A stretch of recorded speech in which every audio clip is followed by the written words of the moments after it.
Seattle. We wrote down retired Pete Carroll. That's not true. He's technically still out there, Yeah, but he didn't really get fired. open for a job if he wants it. He just got reassigned within the organization. They didn't fire him outright, which was interesting. But so they hired Mike MacDonald, which before this season, no one really knew who the hell he was. Yeah. But this year was, I mean, incredible. He had the number one defense in the league with the Ravens. That's about all I can say about him because, I mean, that's about all we know. It's very much a recency biased hire, why I was kind of a little bit shocked to see that they hired him. He's very young. I don't know how old he is exactly, but he might be the youngest coach in the league now. Yeah, I like your grade for it. It's the perfect grade for if you have literally no idea what to assess about a guy.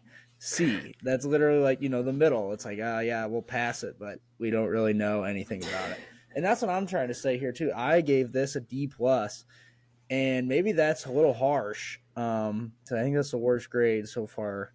But I'm not going to sit here and say that I know a hell of a lot about Mike MacDonald, even as a division rival Steelers fan, because I really don't. But here is where I still sit a little confused. You replaced one of the best defensive-minded head coaches with a defensive coordinator. I feel like, they didn't have to fire Pete Carroll, and you never have to fire anybody, but they didn't have to fire Pete Carroll, but they did. And maybe this is because they felt stagnant, which is fair, and it makes sense. And when you bring up a stagnant take, I understand letting go of a coach. But I don't know if Mike is ready for this kind of leap. He's going from a stacked defense in Baltimore to a good defense, but also a weird offense. And personally, I think they should have hired someone with quality NFL head coaching experience. I think Dan Quinn would have probably been a better hire for Seattle than Mike MacDonald. And like I said, D+ might be harsh, but I am glad that they stuck with the defensive mind because that is their identity, and there's no reason to erase that. But like I said, and like you just added on, there's some questions on offense, and you're bringing a guy that's just a defensive coordinator, young guy, no true running the whole operation kind of deal, and to be your head coach. I don't know. It's just I don't think they had to fire Pete yet. I think they, like that. I don't know. You fired a great defensive mind to bring in just a younger defensive mind who is probably a lesser to.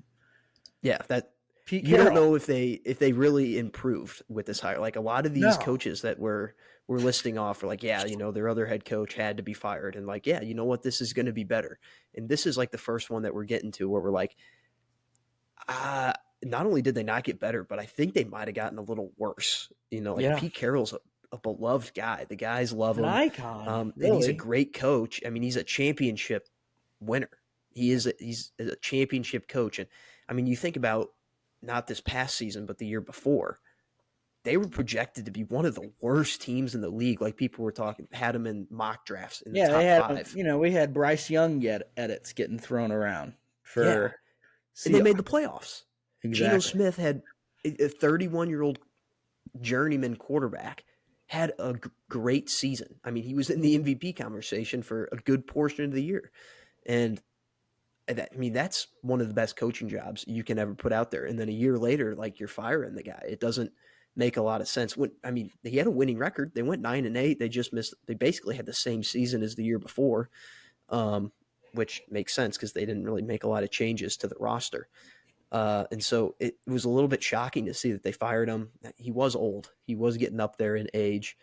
But I mean, when you look at this country and what it's built on, that doesn't really mean anything in terms of leadership. So it was kind of un-American to fire him if you ask me about it. So yeah, there's a lot of questions with this.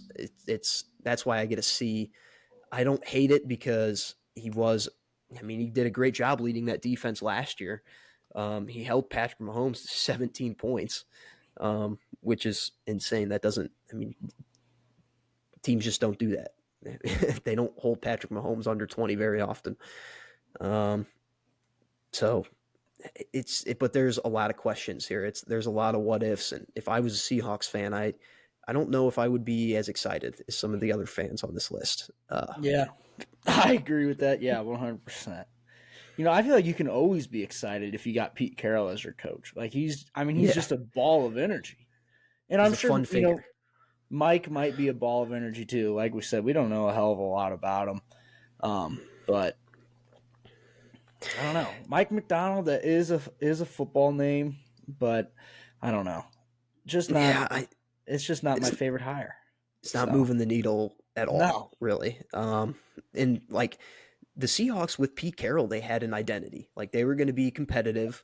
They were going to, punch you in the mouth. They weren't going to go away. They were going to be a fun team. And I just don't know what their identity is going to be under Mike MacDonald. Because I know you said that their identity is defense, but this is something that I could see potentially being disastrous.